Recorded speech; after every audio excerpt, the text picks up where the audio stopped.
ഉന്മീലന്നീലനീരേരുഹരിവഹമഃ മുഷ്ടിന്ധൈശ്രീः ശ്രീഭൂദുർഗാദൃഗന്ത പ്രചയപരിചയോദാരകിർമീരഭാവः സ്വൈരക്ഷീരോദനിര്യച്ഛചിരുചിരിചയാ ಖಲು ಗರ್ವಾಪನೋದಿ ಪಾತು ಶ್ರೀನೇತುರಸ್ಮಾನ್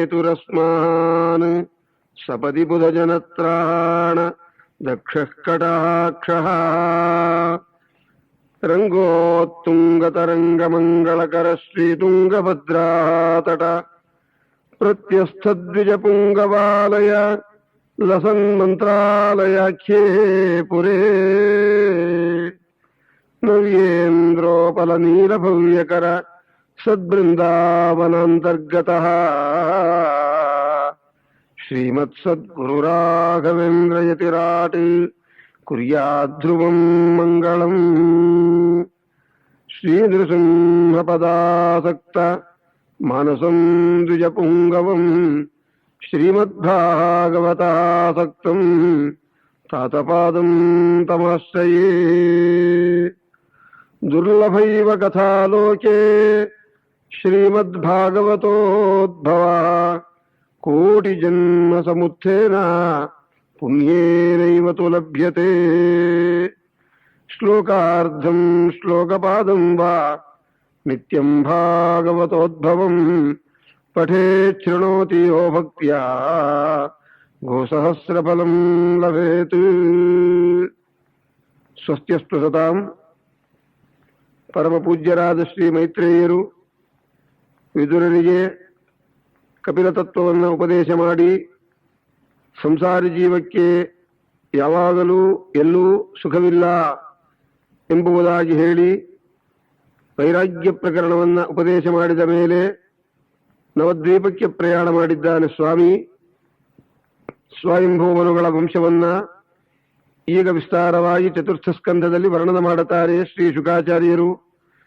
ಚತುರ್ಥ ಸ್ಕಂಧ ಪ್ರಾರಂಭದಲ್ಲಿ ಮಹಾನುಭಾವರಾದ ಸ್ವಯಂಭೂಮನುಗಳ ವಿಷಯ, ಯಜ್ಞನಾಮಕನಾದ ಪರಮಾತ್ಮನ ಅವತಾರ, ದತ್ತಾತ್ರೇಯ ಮೂರ್ತಿಯ ಅವತಾರದ ವಿಷಯ, ದಕ್ಷಯಜ್ಞ ಪ್ರಕರಣ, ಶ್ರೀ ಧ್ರುವಚರಿತ್ರ, ಪೃಥೂಪಾಖ್ಯಾನ, ಪುರಂಜನೋಪಾಖ್ಯಾನ ಅಂತ 5 ವಿಷಯಗಳನ್ನು ಈ ಸ್ಕಂಧದಲ್ಲಿ ಹೇಳ್ತಾ ಇದ್ದಾರೆ ಮಹಾನುಭಾವರು. ಶ್ರೀ ಮೈತ್ರೇಯ ಉವಾಚ ಮನೋಸ್ತು ಶತರೂಪಾಯಾಂ ತಿಸ್ರಃ ಕನ್ಯಾಶ್ಚ ಜಜ್ಞಿರೇ ಆಕೂತಿರ್ದೇವಹೂತಿಶ್ಚ ಪ್ರಸೂತಿರಿತಿ ವಿಶ್ರುತಃ. ಆಕೂತಿಂ ರುಚಯೇ ಪ್ರಾದಾತ್ ಅಪಿಭ್ರಾತೃಮತೀಂದ್ರಪಃ ಪುತ್ರಿಕಾ ಧರ್ಮಮಾಶ್ರಿತ್ಯ ಶತರೂಪಾನುಮೋದಿತಃ. ಸ್ವಯಂಭೂಮನುಗಳಿಗೆ 71 ಚತುರ್ಯುಗ, 50 ಲಕ್ಷ, 18,000 ವರ್ಷಗಳ ಕಾಲ ರಾಜ್ಯ ಪರಿಪಾಲನೆ ಮಾಡತಕ್ಕ ವೈಭವವನ್ನು ಪರಮಾತ್ಮ ದಯಪಾಲಿಸಿದ್ದಾನೆ. ಬ್ರಹ್ಮದೇವರ ಮಕ್ಕಳು ಸ್ವಯಂಭೂಮನುಗಳು. ಇವರಿಗೆ 3 ಮಂದಿ ಹೆಣ್ಣು ಮಕ್ಕಳು, 2 ಗಂಡು ಮಕ್ಕಳು. ಆಕೂತಿ, ದೇವಹೂತಿ, ಪ್ರಸೂತಿ ಎಂಬುದಾಗಿ ಆಕೂತಿ ದೇವಿಯರನ್ನ ರುಚಿ ಎಂಬತಕ್ಕ ಋಷಿಗಳಿಗೆ ಕೊಟ್ಟು ಲಗ್ನ ಮಾಡಿದ್ದಾರೆ. ಯಜ್ಞನಾಮಕನಾದ ಪರಮಾತ್ಮ ಅಲ್ಲಿ ಅವತಾರ ಮಾಡಿದ. ಸ್ವಯಂಭುವಸ್ವದೌಹಿತ್ರಂ ವಿಷ್ಣುಂ ಯಜ್ಞಾಭಿಧಂ ಮನು ಈಶಾವಾಸ್ಯಾದಿಭಿರ್ಮಂತ್ರೈಃ ತುಷ್ಟಾವಾ ಅವಹಿತಾತ್ಮನ ರಕ್ಷೋಭಿರುಗ್ರೈಃ ಸಂಪ್ರಾಪ್ತಃ ಖಾದಿತುಂ ಮೋಚಿತಸ್ತದಾ ಎಂಬುದಾಗಿ ಈಶಾವಾಸ್ಯ ಭಾಷ್ಯದಲ್ಲಿ ಅಪ್ಪಣೆ ಮಾಡಿದಂತೆ ಸ್ವಯಂಭೂಮನುಗಳು ವಿರಕ್ತರಾಗಿ ಅರಣ್ಯಕ್ಕೆ ಪ್ರಯಾಣ ಮಾಡಿ ದಿವ್ಯವಾದ ಗಂಗಾ ತೀರದಲ್ಲಿ 100 ವರ್ಷಗಳ ಕಾಲ ತಪಸ್ಸನ್ನು ಮಾಡುವಾಗ ರಾಕ್ಷಸರು ಬಂದು ಅವರನ್ನ ತಿನ್ನಬೇಕು ಅಂತ ಬಂದಿದ್ದಾರೆ. ತನ್ನ ದೌಹಿತ್ರನಾದ ಯಜ್ಞನಾಮಕನಾದ ಪರಮಾತ್ಮನನ್ನ ಅವರು ಪ್ರಾರ್ಥನೆ ಮಾಡಿದಾಗ ಈಶಾವಾಸ್ಯಮಿದಗಂ ಸರ್ವಂ ಯತ್ಕಿಂಚ ಜಗತ್ಯಾಂ ಜಗತ್ ತೇನ ತ್ಯಕ್ತೇನ ಭುಂಜೀಥಾಃ ಮಾ ಗೃಧಃ ಕಸ್ಯ ಸಿದ್ಧನಂ ಎಂಬುದಾಗಿ ಪರಮಾತ್ಮನನ್ನ ಪ್ರಾರ್ಥನೆ ಮಾಡಿ ಮನಸ್ಸಿಗೆ ವಿವೇಕವನ್ನು ಹೇಳಿದಾಗ ಯನ್ನ ಪಶ್ಯಂತಿ ಪಶ್ಯಂತಂ ಚಕ್ಷುರ್ಯಸ್ಯ ನರಿಷ್ಯತಿ ತಂಭೂತ ನಿಲಯಂ ದೇವಂ ಸುಪರ್ಣಮುಪಧಾವತ. ಈ ರೀತಿಯಾಗಿ ಪ್ರಾರ್ಥನೆ ಮಾಡಿದಾಗ ನಮ್ಮ ಸ್ವಾಮಿ ಯಜ್ಞನಾಮಕನಾದ ಪರಮಾತ್ಮ ಇಂದ್ರ ಪದವಿಯಲ್ಲಿ ಇದ್ದಾನೆ. ಆಗ ಆ ಸ್ವಾಮಿ ದಯಮಾಡಿಸಿ ರಾಕ್ಷಸರನ್ನ ನಿಗ್ರಹ ಮಾಡಿ ತಾತನನ್ನ ರಕ್ಷಣೆ ಮಾಡಿದ ಸ್ವಾಮಿ. ಇದು ಮೊದಲನೇ ಕಥಾ.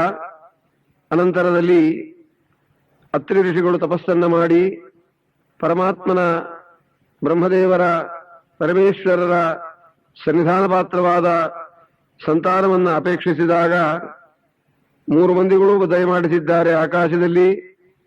ಆಗ ಅತ್ರಿ ಋಷಿಗಳನ್ನುತ್ತಾರೆ, ಏಕೋ ಮಯೇಹ ಭಗವಾನ್ ವಿಬುಧ ಪ್ರಧಾನಃ ಚಿತ್ತೀಕೃತಃ ಪ್ರಜನನಾಯ ಕಥನ್ನು ಯೂಯಂ ಅತ್ರ ಆಗತಾಃ.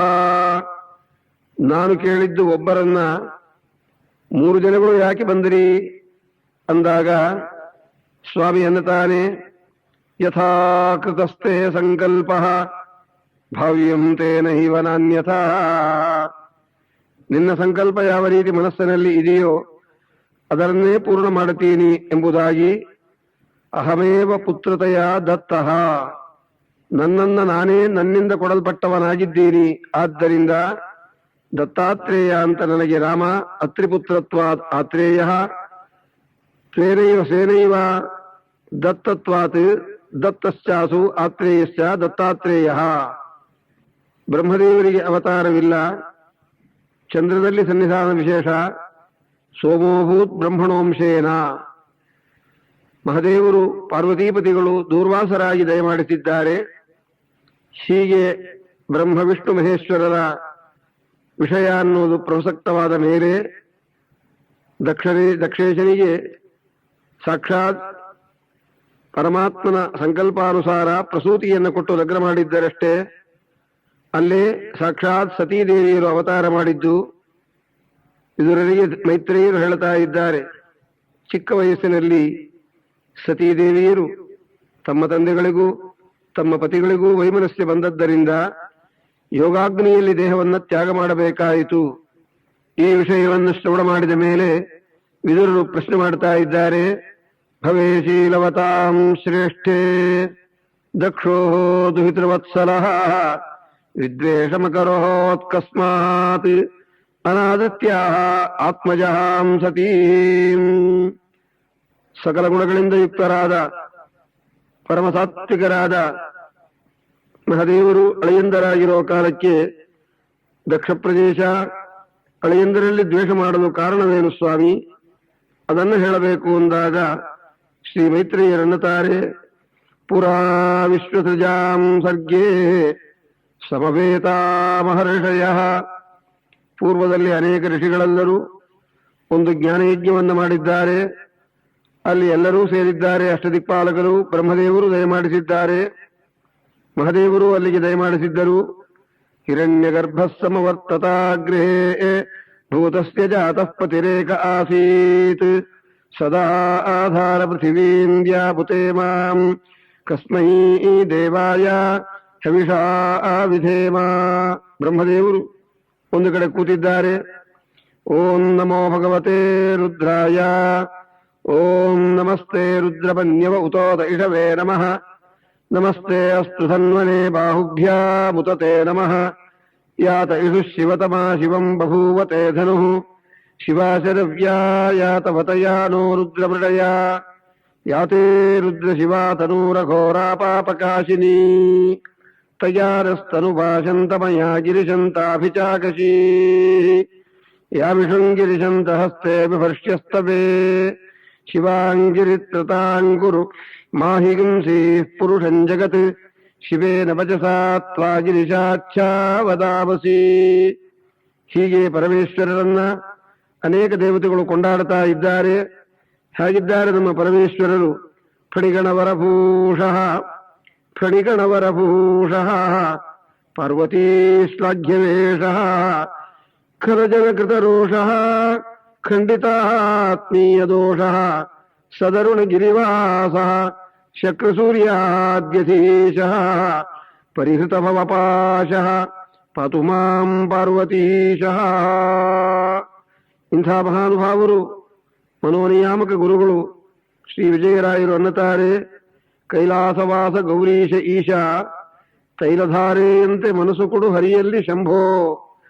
ಮೋಕ್ಷಕ್ಕೆ ನಾವು ಹೋಗಬೇಕಾದರೆ ವಾಯುದೇವರ ವಿಶೇಷ ಅನುಗ್ರಹ, ವಾಯುದೇವರು ಅನುಗ್ರಹ ಮಾಡಬೇಕಾದರೆ ಮಹೇಶ ಜ್ಞಾನವನ್ವಿಚ್ಛೇತ್, ಮಹದೇವರು ಮನೋನಿಯಾಮಕ ಗುರುಗಳು ಅನುಗ್ರಹ ಮಾಡಬೇಕು.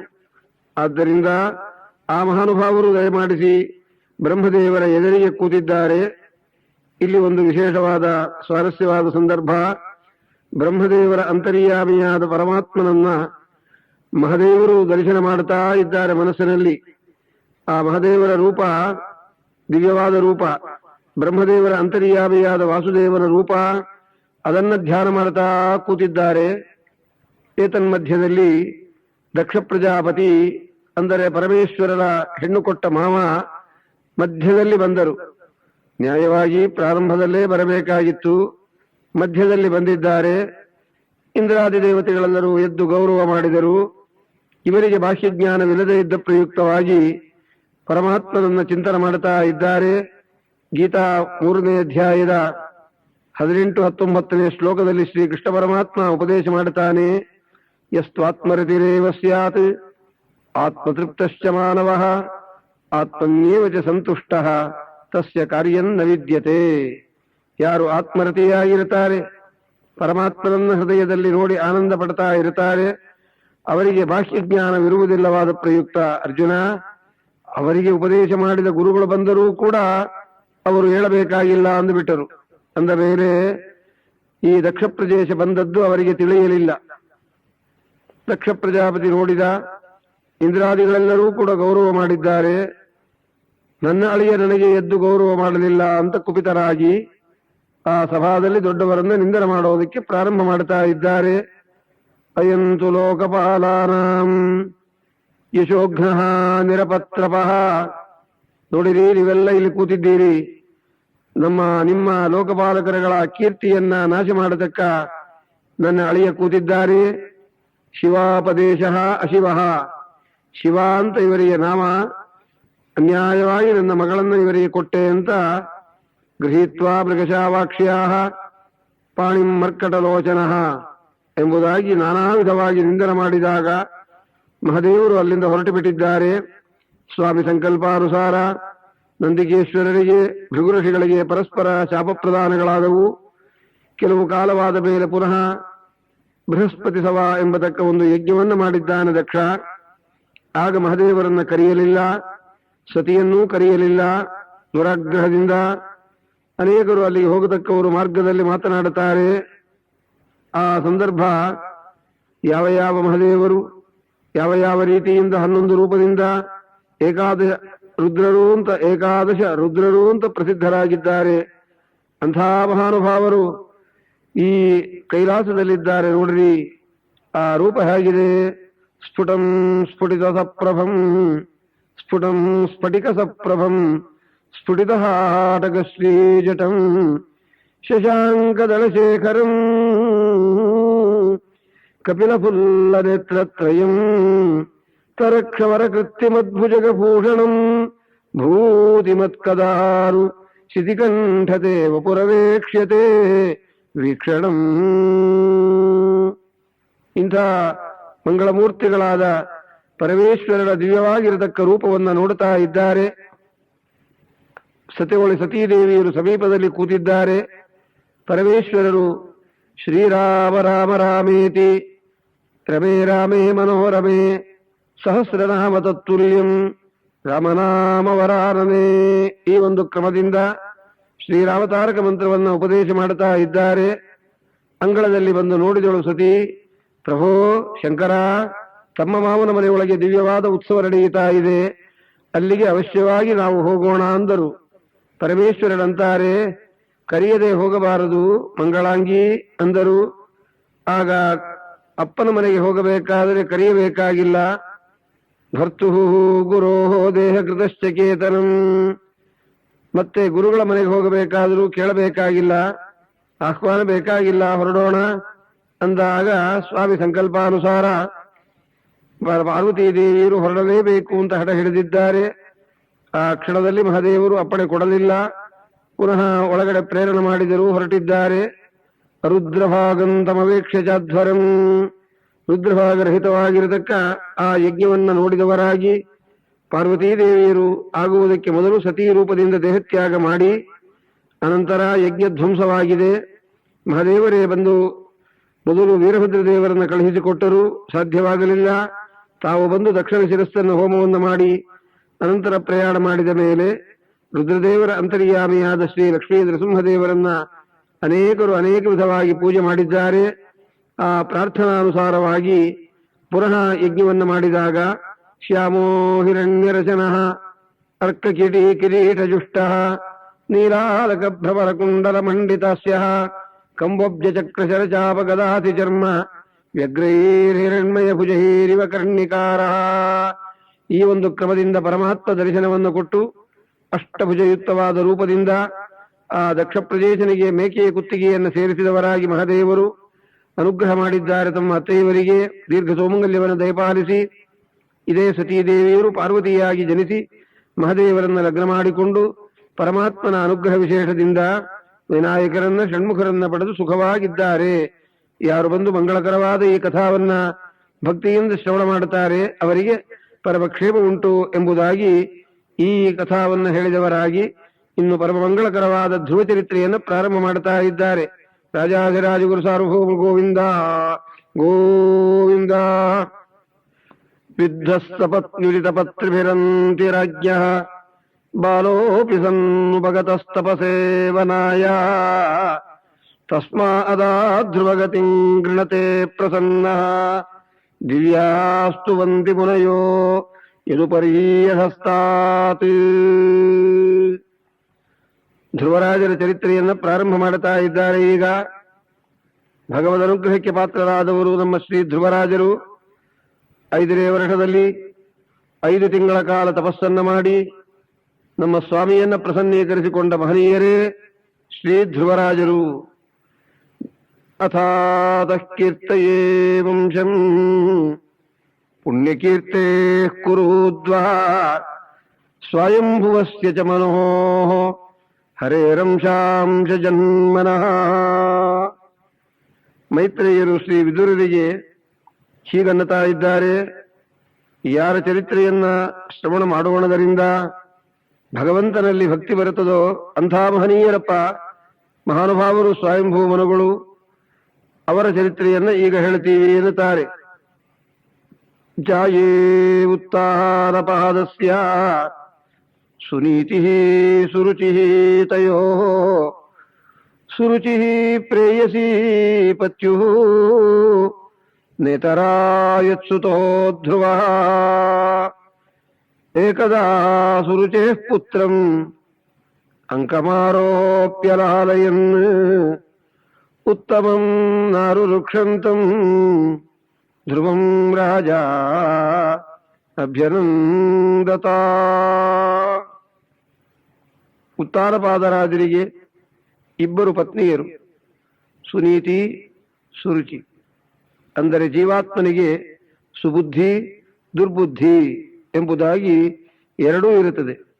ಸುಬುದ್ಧಿಯಲ್ಲಿ ಉತ್ಪನ್ನವಾದದ್ದು ಶಾಶ್ವತವಾಗಿರುತ್ತೆ ಧ್ರುವ, ದುರ್ಬುದ್ಧಿಯಿಂದ ಬಂದದ್ದು ಅಶಾಶ್ವತವಾಗುತ್ತದೆ. ಮೇಲೆ ಮಾತ್ರ ನೋಡತಕ್ಕ ಜನಗಳಿಗೆ ಉತ್ತಮವಾಗಿ ಕಾಣುತ್ತಾ ಇರುತ್ತದೆ. ಇದೇ ಉತ್ತಮ ಮುಂದೆ ಮೃತನಾಗುತ್ತಾನೆ. ಅವನನ್ನು ಹುಡುಕಿಕೊಂಡು ಬರಬೇಕು ಅಂತ ಹೋದ ತಾಯಿ ಸುರುಚಿ ಭಾಗವತೋತ್ತಮರಾದ ಧ್ರುವಕುಮಾರನಿಗೆ ಅಪರಾಧ ಮಾಡಿದ್ದರಿಂದ ಕಾಡು ಕಿಚ್ಚಿನಲ್ಲಿ ಅವಳು ದಗ್ಧಳಾಗುತ್ತಾಳೆ. ಸುನೀತಿ ದೇವಿ ಮಗನನ್ನು ತಪಸ್ಸಿಗಾಗಿ ದೇವರಿಗೆ ಮೀಸಲಾಗಿ ಇಟ್ಟದ್ದರಿಂದ ಅವಳಿಗೆ ನವರತ್ನದ ವಿಮಾನದಲ್ಲಿ ಪರಮಾತ್ಮ ಅನುಗ್ರಹಿಸಿದ್ದಾನೆ. ಧ್ರುವರಾಜರಿಗೆ ಪರಮಮಂಗಳಕರವಾದ ಧ್ರುವಮಂಡಲವನ್ನು ಕೊಟ್ಟಿದ್ದಾರೆ. ಇಷ್ಟೇ ಅಲ್ಲದೆ ಧ್ರುವಮಂಡಲದಲ್ಲಿ ತನ್ನ ಪಾದೋದ್ಭೂತಳಾದ ಗಂಗಾದೇವಿಯನ್ನ, ಅಮ್ಮ ಗಂಗೆ ನೀ ಹರಿ, ಇವರ ನದಿಯೊಳಗೆ ಸ್ನಾನ ಮಾಡಿದರೆ ಸರ್ವರಿಗೆ ಮಂಗಳವಾಗುತ್ತದೆ. ಇಂಥ ನದಿ ಇದು. ಶೃಂಗಾರ ಪಾದ ನಖ ತುಂಗಾಗ್ರ ಭಿನ್ನ ಕನಕಂಗಾಂಡ ಪಾತಿ ತಟಿನಿ ತುಂಗಾತಿ ಮಂಗಳ ತರಂಗಾಭಿಭೂತ ಭಜ ಗಂಗಾಘ ವಾಮನ ನಮಃ. ತದಸ್ಯ ಪ್ರಿಯಮಭಿಪಾಥೋ ಅಸ್ಯಾಂ ನರೋ ಯತ್ರ ದೇವಯವೋ ಮದಂತಿ ಉರುಕ್ರಮಸ್ಯ ಸಹಿ ಬಂಧುರಿತ್ಥ ವಿಷ್ಣೋಃ ಪದೇ ಪರಮೇ ಮಧ್ವ ಉತ್ಸಾಹ. ಒಂದು ನಿರ್ಮಾಲ್ಯ ತೀರ್ಥವನ್ನು ಯಾರು ತಗೊಳ್ತಾರೆ, 12 ವರ್ಷಗಳ ಕಾಲ ಏಕಾದಶಿ ಉಪವಾಸ ಮಾಡಿ ಸಕಾಲಕ್ಕೆ ಪಾರಣೆ ಮಾಡಿದರೆ ಏನು ಪುಣ್ಯವನ್ನು ದೇವರು ದಯಪಾಲಿಸುತ್ತಾರೋ ಅಂಥ ಪುಣ್ಯವನ್ನು ಕೊಡತಕ್ಕಂಥದ್ದು ಶ್ರೀ ಹರಿ ನಿರ್ಮಾಲ್ಯೋದಕ. ಅಂಥ ಗಂಗಾದೇವಿಯರು ಧ್ರುವರಾಜರ ದಿವ್ಯವಾದ ಮಂಡಲದಲ್ಲಿ ಕಾಲುವೆಯಂತೆ ಹರಿಯುತ್ತಾರೆ ಎಂದ ಮೇಲೆ ಇನ್ನು ಧ್ರುವರಾಜರ ಭಾಗ್ಯ ಎಷ್ಟಿದೆ ಎನ್ನುವುದನ್ನು ನೋಡಬಹುದು ಮುಂದಿನ ಕಥಾದಿಂದ. ಪ್ರಕೃತ ಜಾಯೇ ಉತ್ತಾನಪಾದಸ್ಯ ಕಥಾ ಪ್ರಾರಂಭ ಮಾಡ್ತಾ ಇದ್ದಾರೆ ಶ್ರೀ ಮೈತ್ರೇಯರು. ಜಾಯೇ ಉತ್ತಾನಪಾದಸ್ಯ ಸುನೀತಿ ಸುರುಚಿಸ್ತಯೋ ಸುರುಚಿ ಪ್ರೇಯಸಿ ಪತ್ಯು ನೇತರಾಯತ್ಸುತೋ ಧ್ರುವ. ಏಕದಾ ಸುರುಚಿ ಪುತ್ರಂ ಅಂಕಮಾರೋಪ್ಯಲಾಲಯನ್ ಉತ್ತಮಂ ನಾರುರುಕ್ಷಂತಂ ಧ್ರುವಂ ರಾಜಾಭ್ಯನಂದತ. ತಥಾ ಚಿಕೀರ್ಷಮಾಣಂತಂ ಸಪತ್ನ್ಯಾಸ್ತನಯನ್ ಧ್ರುವಂ ಸುರುಚಿಃ ಶೃಣ್ವತೋ ರಾಜ್ಞಃ ಶೀರ್ಷ್ಯಮಾತಿ ಗರ್ವಿತಾ. ನ ವತ್ಸ ನೃಪತೇರ್ಧಿಷ್ಣ್ಯಂ ಭವಾನಾರೋಢುಮರ್ಹತಿ. ಧ್ರುವರಾಜರವರನ್ನು ನೋಡಿ ಉತ್ತಾನಪಾದರಾಜರು ಮಗ ಬಂದ ಅಂತ ಸಂತೋಷ ಪಡಬಹುದಾಗಿತ್ತು. ಪ್ರಾರಬ್ಧ ಕರ್ಮಾನುಸಾರ ಶ್ರೀ ಹರಿಪ್ರೇರಣ ಆಗಲಿಲ್ಲ, ಮನಸ್ಸಿನಲ್ಲಿ ಅಸಮಾಧಾನವಾಗಿದೆ. ಆ ಸಂದರ್ಭ ಏನು? ಸುರುಚಿ ಸಮೀಪದಲ್ಲಿದ್ದಾಳೆ. ಉತ್ತಾನಪಾದರಾಜರು ತನ್ನ ಚಿಕ್ಕ ಹೆಂಡತಿಯನ್ನ ಸಮೀಪದಲ್ಲಿ ನಿಲ್ಲಿಸಿಕೊಂಡಿದ್ದಾರೆ.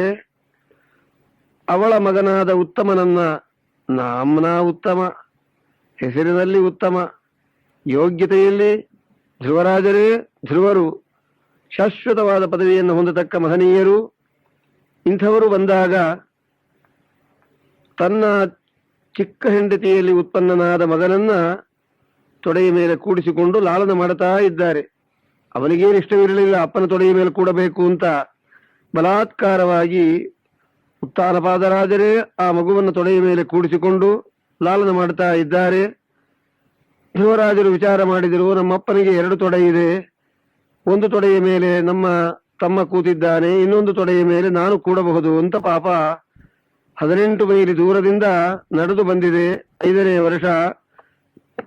ಮಹಾನುಭಾವರಾದ ಧ್ರುವರಾಜರಿಗೆ ವರ್ಧಂತಿ ಕಾಲ, ಅವರಿಗೆ 5ನೇ ವರ್ಷದ ಹುಟ್ಟಿದ ಹಬ್ಬ. ಆ ಸಂದರ್ಭದಲ್ಲಿ ಅವರು ಬಂದಾಗ ಸ್ವಾಮಿ ಸಂಕಲ್ಪಾನುಸಾರ ಸುರುಚಿ ಮಾತನಾಡುತ್ತಾಳೆ. ನವತ್ಸ ನೃಪತೇರ್ಧಿಷ್ಣ್ಯಂ ಭವಾನಾರೂಢುಮರ್ಹತಿ. ವತ್ಸ, ಮಗು ಅಂದಳು. ಧ್ರುವ ಅಂತೇನಾರು ಹೇಳಿದ್ದರೆ ಆಯುಸ್ಸು ಎಲ್ಲಿ ಧ್ರುವವಾಗಿ ಬಿಡುತ್ತದೋ ಶಾಶ್ವತವಾಗಿ ಅಂತ ಅವಳ ಮಾತ್ಸರ್ಯ. ವತ್ಸ, ನೃಪತೇ ಧಿಷ್ಣ್ಯಂ ಆರೂಢಂ ಭವಾನ್ನರ್ಹತಿ. ರಾಜರ ತೊಡೆಯ ಮೇಲೆ ಕೂಡಬೇಡಪ್ಪ ಅಂದಳು. ಧ್ರುವರಾಜರು ಕೇಳಿದರು, ಚಿಕ್ಕಮ್ಮ, ನಮ್ಮಪ್ಪನಷ್ಟೇ ಇವರು. ಆಗ ಅವಳು ಹೇಳ್ತಾಳೆ, ನಿಮ್ಮಪ್ಪ ಅನ್ನೋ ವಿಷಯದಲ್ಲಿ ಏನು ಸಂಶಯವಿಲ್ಲ. ಅಬ್ಬಾ, ಎಂಥ ಒಳ್ಳೆ ಮಾತಾಡಿದ್ದಾಳೆ ನೋಡ್ರಿ. ಸಾಮಾನ್ಯವಾಗಿ ನಿಮ್ಮಮ್ಮ ನಿನಗೆ ತಾಯಿ ಅಷ್ಟೇ, ನಿಮ್ಮಪ್ಪನಿಗೂ ನಿನಗೂ ಸಂಬಂಧವಿಲ್ಲ ಅಂತೇನಾರು ಹೇಳಿದ್ದಿದ್ದೆ ಆದರೆ ಆ ಸುನೀತಿ ದೇವಿಯ ಪಾತಿವೃತ್ಯಕ್ಕೆ ಎಷ್ಟು ಚ್ಯುತಿ ಬರ್ತಾ ಇತ್ತು. ಅದು ಬರದಂತೆ ದೇವರು ಅವಳ ಬಾಯಿಯೊಳಗೆ ನೃಪಾತ್ಮಜ, ರಾಜಕುಮಾರನೇ ನೀನು ಅಂತ ನುಡಿಸಿಬಿಟ್ಟ ಸ್ವಾಮಿ. ಇದಲ್ಲವೇ ಅನನ್ಯಾಶ್ಚಿಂತಯಂತೋ ಮಾಂ ಯೇ ಜನಾ ಪರ್ಯುಪಾಸತೆ ತೇಷಾಂ ನಿತ್ಯಾಭಿಯುಕ್ತಾನಾಂ ಯೋಗಕ್ಷೇಮಂ ವಹಾಮ್ಯಹಂ ಅಂತ ಸುನೀತಿ ದೇವಿಯ ಪಾತಿವೃತ್ಯವನ್ನ ಉಳಿಸುವ ದಿವ್ಯವಾದ ಮಾತನ್ನ ಶತ್ರುವಾದ ಆಗ್ರಹಯುಕ್ತಳಾದ ಸುರುಚಿಯ ಬಾಯಲ್ಲಿ ಸ್ವಾಮಿ ನುಡಿಸಿಬಿಟ್ಟಿದ್ದಾನೆ. ನೃಪಾತ್ಮಜ, ಶ್ರೀಮದ್ ಭಾಗವತ ಹೇಳ್ತಾ ಇದೆ, ನೃಪಾತ್ಮಜ ರಾಜಕುಮಾರದೇ ನೀನು ಅಂದರೇನರ್ಥ? ರಾಜನಿಗೂ ನಿನಗೂ ಸಂಬಂಧವಿದೆ. ಆದರೆ ರಾಣಿಯ ಮಗನಲ್ಲಿ ಪ್ರೀತಿಯನ್ನ ಮಾಡಿದ ರಾಜ ಅನ್ನೋ ಮಾತು ಬರೋ ಹಾಗಿಲ್ಲ. ಈಗ ದಾಸಿಯ ಮಗನಲ್ಲಿ ಪ್ರೀತಿ ಮಾಡಿದ ಅಂತ ಬರುತ್ತದೆ ನಾಮ.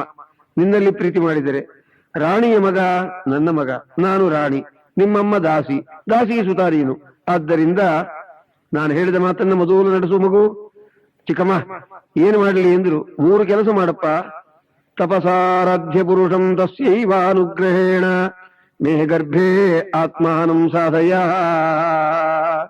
ಯದೀಚ್ಛಸಿ ನೃಪಾಸನಂ. ತಪಸ್ಸನ್ನ ಮಾಡು, ದೇವರನ್ನ ಪ್ರಸನ್ನೀಕರಿಸಿಕೋ, ಆಮೇಲೆ ನನ್ನ ಹೊಟ್ಟೆ ಒಳಗೆ ಹುಟ್ಟಿ ನನ್ನನ್ನ ಅಮ್ಮ ಅಂದರೆ ನಿಮ್ಮಪ್ಪನ ತೊಡೆಯ ಮೇಲೆ ಕೂಡಬಹುದು ಅಂದಾಗ ಧ್ರುವರಾಜರಂತಾರೆ, ನಮ್ಮಪ್ಪನನ್ನೇ ಕೇಳ್ಬಿಡ್ತೀನಿ. ಸುನೀತಿ ದೇವಿಯನ್ನ 2 ಕೆಲಸವನ್ನಂತೂ ಮಾಡ್ತೀನಮ್ಮ. ಯಾವುದು? ತಪಸ್ಸನ್ನ ಮಾಡೋದು, ದೇವರನ್ನ ಪ್ರಸನ್ನೀಕರಿಸಿಕೊಳ್ಳೋದು, 2 ಸುಲಭ. 3ನೇದು ನಮ್ಮಮ್ಮನನ್ನು ಕೇಳ್ತೀನಿ ಅಂತ ತಾಯಿಯನ್ನ ಕೇಳ್ತಾರೆ. ಆ ಸುನೀತಿ ದೇವಿ ಎಂಥ ಬುದ್ಧಿವಂತಳು ನೋಡ್ರಿ. ತಪಸ್ಸನ್ನಂತೂ ಮಾಡು ಧ್ರುವ, ದೇವರನ್ನ ಪ್ರಸನ್ನೀಕರಿಸಿಕೋ, ಆ ಸ್ವಾಮಿ ಪ್ರಸನ್ನನಾದಾಗ ಅವನನ್ನೇ ಕೇಳಿಬಿಡು. ಏನಂತ? ನಮ್ಮ ಚಿಕ್ಕಮ್ಮನ ಮಗನಾಗಬೇಕೋ ನಮ್ಮಮ್ಮನ ಮಗನಾಗಿಯೇ ನಾನಿರಲೋ ಅಂತ ಅವಳನ್ನ ಸುರುಚಿ ದೇವಿಯನ್ನ ನೀನು ನಮಸ್ಕಾರ ಮಾಡಿ ಇಲ್ಲಿಗೆ ಬಂದಿದ್ದೀಯಲ್ಲ, ಈ ವಾಕ್ಯವನ್ನ ಸ್ವಾಮಿಯಲ್ಲೇ ಕೇಳಿಬಿಡು ಶ್ರೀಹರಿಯಲ್ಲಿ ಅಂತ ಮುಂದೆ ಹೇಳ್ತಾಳೆ ಮಹತಾಯಿ. ಆಗ ಮಾತುಸ್ಸಪತ್ನ್ಯಾ ಸದುರುಕ್ತಿ ವಿದ್ಧ ಶ್ವಸನ್ ವೃಷಾ ದಂಡಹತೋ ಯಥಾಹಿ. ಧ್ರುವರಾಜರವರು ಚಿಕ್ಕಮ್ಮನ ಮಾತನ್ನ ಕೇಳಿ ಸಂಕಟವನ್ನು ಹೊಂದಿ ದಂಡದಿಂದ ಸರ್ಪವನ್ನ ತಾಡನ ಮಾಡಿದರೆ ಎಷ್ಟು ಸಂಕಟವಾಗುತ್ತದೋ, ಕೋಪ ಬರುತ್ತದೋ, ಕ್ಷತ್ರಿಯ ತೇಜಸ್ಸಿನಿಂದ ಯುಕ್ತರಾದವರಾಗಿ ತಾಯಿಯ ಸಮೀಪಕ್ಕೆ ಬರ್ತಾ ಇದ್ದಾರೆ ಮಹಾನುಭಾವರು. ಅಷ್ಟರೊಳಗೆ ಸುನೀತಿ ದೇವಿಯರು ಜನಗಳಿಂದ ಈ ವಾಕ್ಯವನ್ನು ಕೇಳಿದವರಾಗಿ ಮಗನನ್ನ ನೋಡ್ತಾ ಇದ್ದಾರೆ. ಒಂದು ಮಾತನ್ನುತ್ತಾರೆ ಸುನೀತಿ ದೇವಿ, ಸತ್ಯಂ ಸುರುಚ್ಯಾಭಿಹಿತಂ ಭವನ್ನೇ ಯದ್ದುರ್ಭಗಾಯ ಜಠರೇ ಗೃಹೀತಃ. ಧ್ರುವ, ಸುರುಚಿ ಹೇಳಿದ ಮಾತು ನಿಜವಪ್ಪ. ಅಮ್ಮ, ನಮ್ಮಪ್ಪನ ತೊಡೆಯ ಮೇಲೆ ಕೂಡೋ ಭಾಗ್ಯ ನನಗಿಲ್ವೇನಮ್ಮ? ನಿಮ್ಮಪ್ಪನ ತೊಡೆಯ ಮೇಲೂ ಕೂಡ್ತಿ, ಸಿಂಹಾಸನದ ಮೇಲೂ ಕೂಡ್ತಿ, ಉತ್ತಮವಾದ ಪದವಿಯನ್ನೂ ಪರಮಾತ್ಮ ದಯಪಾಲಿಸುತ್ತಾನೆ ಧ್ರುವ. ಆದರೆ ಸದ್ಯಕ್ಕೆ ನನ್ನ ಹೊಟ್ಟೆ ಒಳಗೆ ನೀ ಹುಟ್ಟಿದ್ದರಿಂದ ಈ ಅದೃಷ್ಟವೆಲ್ಲ ಹೊರಟೋಯ್ತು ನಿನಗೆ. ಎಷ್ಟು ಸಂಕಟದಿಂದ ಆ ಮಹತಾಯಿ ಸುನೀತಿ ದೇವಿ ಈ ಮಾತನ್ನು ಆಡ್ತಾ ಇದ್ದಾರೆ. ಅದಕ್ಕೆ ಸುನೀತಿ ಎನ್ನುವುದು. ರಾಜನಿಗೆ ಹೆಂಡತಿ ಬೇಕಂತೆ, ಸುನೀತಿ ಬೇಡವಂತೆ. ನೀತಿ ಇಲ್ಲದ ರಾಜ್ಯವನ್ನು ಪರಿಪಾಲನೆ ಮಾಡೋದು ಹೇಗೆ? ದುರ್ನೀತಿಕವಾದ ರಾಜ್ಯ ಅದು ಪ್ರಯೋಜನಕಾರಿಯಲ್ಲ. ಇರಲಪ್ಪ, ಸುರುಚಿ ಏನೋ ನಿನ್ನನ್ನ ಪ್ರಾಣ ಬಿಡು ಅಂತ ಹೇಳಿದಳು. ಅವಳ ಮಗನಿಗೆ ದುಃಖವಾಗಲಿ ಅಂತ ನೀ ಮಾತ್ರ ಹೇಳಬೇಡ ಧ್ರುವ. ಹೊರಡು ತಪಸ್ಸಿಗೆ. ಏನು ತಾಯಿ ಅಂದ್ರೆ ಹೀಗಿರಬೇಕು ನೋಡ್ರಿ. ಸಪಿತಾ ಸಾಚ ಜನನಿ, ಇಹಪರದಲ್ಲಿ ರಕ್ಷಣೆ ಮಾಡತಕ್ಕವರೇ ತಾಯಿ ತಂದೆಗಳು. ಸುನೀತಿ ದೇವಿಯರು ಮಹಾನುಭಾವರಾದ ಧ್ರುವಕುಮಾರರನ್ನು ತೊಡೆಯ ಮೇಲೆ ಕೂಡಿಸಿಕೊಂಡು ಕಣ್ಣಿನಲ್ಲಿ ನೀರನ್ನು ಹಾಕುತ್ತಾ ಹೇಳ್ತಾರೆ, ಸತ್ಯಂ ಸುರುಚ್ಯಾಭಿಹಿತಂ ಭವನ್ಮೇ. ಈ ಕೆಟ್ಟ ಹೊಟ್ಟೆ ಒಳಗೆ ನೀ ಹುಟ್ಟಿದೆಯೋ ಧ್ರುವ, ಯದ್ದುರ್ಭಗಾಯ ಜಠರೇ ಗೃಹೀತಃ. ಗಂಟ್ಲು ಸರಿ ಬಿಗಿದು ಬರ್ತಾ ಇದೆ ಸುನೀತಿ ದೇವಿಗೆ. ಕಣ್ಣಿನಲ್ಲಿ ನೀರು ಸುರಿತಾ ಇದೆ, ಮೈ ರೋಮಾಂಚವಾಗುತ್ತಾ ಇದೆ. ಧ್ರುವರಾಜರು ಸುಮ್ಮನೆ ಇರಲಾರದೆ, ಅಮ್ಮ, ಚಿಕ್ಕಮ್ಮ ಹೇಳಿದಂತೆ ತಪಸ್ಸಿಗೇನೋ ಹೋಗ್ತೀನಿ, ಆದರೆ ನನಗೊಂದು ಸಂಶಯವಿದೆ, ಅದಕ್ಕುತ್ತರ ಹೇಳುತ್ತಾಯಿ ಅಂದರು. ಏನು ಮಗು ಅಂದಳು. 2 ಕೆನ್ನೆಯನ್ನು ಹಿಡಿದುಕೊಂಡು ಮುದ್ದಾಡ್ತಾ ಧ್ರುವರಾಜರನ್ನ ಕೇಳ್ತಾ ಇದ್ದಾಳೆ. ಏನಪ್ಪ ನಿನ್ನ ಸಂಶಯ? ಅಮ್ಮ, 5 ವರ್ಷದಿಂದ ನಾನು ಹೇಗೆ ಸುಖವಾಗಿದ್ದೀನಮ್ಮ, ಚೆನ್ನಾಗಿ ಬೆಳೆದಿದ್ದೀನಲ್ಲ, ನೀನು ಸರ್ವರೀತಿಯಿಂದ ನನ್ನನ್ನ ರಕ್ಷಣೆ ಮಾಡಿದ್ದೀಯಲ್ಲ. ಧ್ರುವರಾಜರು ಈ ರೀತಿಯಾಗಿ ಪ್ರಾರ್ಥಿಸಿದರು.